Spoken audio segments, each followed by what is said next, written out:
પાટીદારની દીકરીના વિડીયો આવે છે, ક્યાંક હિન્દુ મુસ્લિમના વિડીયો આવી રહ્યા છે.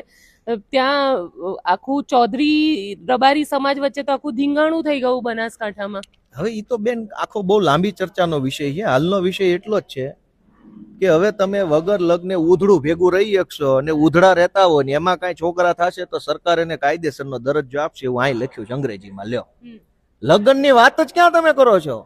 સરકારે વ્યવસ્થા નવી આપી છે સમાજને કે વગર લગ્ને અમદાવાદમાં રૂમ રાખીને મંડો રહેવા.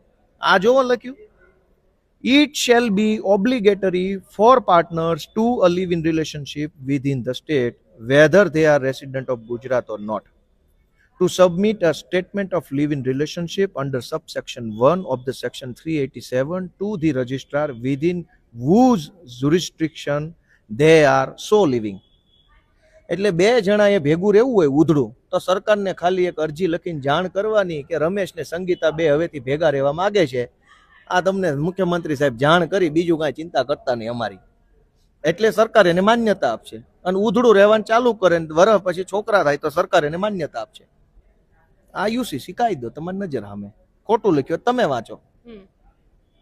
આવું થોડું હોય બેન, કેવી વાત કરો છો બધું. એટલે સમાન નાગરિક સંહિતા, સમાનતા આવે નાગરિકોમાં, એમાં શું વાંધો છે? એમાં કાંઈ ખોટું નથી.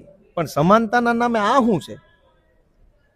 તમે ગેરકાયદેસર રીતે જે પરણ્યા નથી એના છોકરા કાયદેસર થઈ ગયા.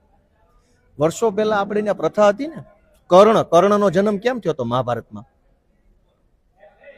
કર્ણ અનોરસ સંતાન તરીકે એને સ્થાન મળ્યું છે મહાભારતમાં, કે લેજિટિમેટ ચાઇલ્ડ નથી, એટલે કે ઓરસ એટલે કે કાયદેસરનું સંતાન નથી.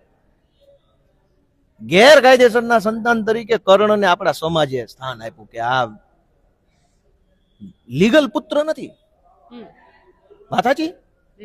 અને એટલે એને કૌરવોની હારે જવું પડ્યું, કેમ કે એને સમાજે માન્યતા ન આપી. એમ કીધું કે તારા મમ્મી અને પપ્પા બે લગ્ન નથી થયા, તું એમનામ આવેલો છો, એટલે તને સમાજ નહીં સ્વીકારે.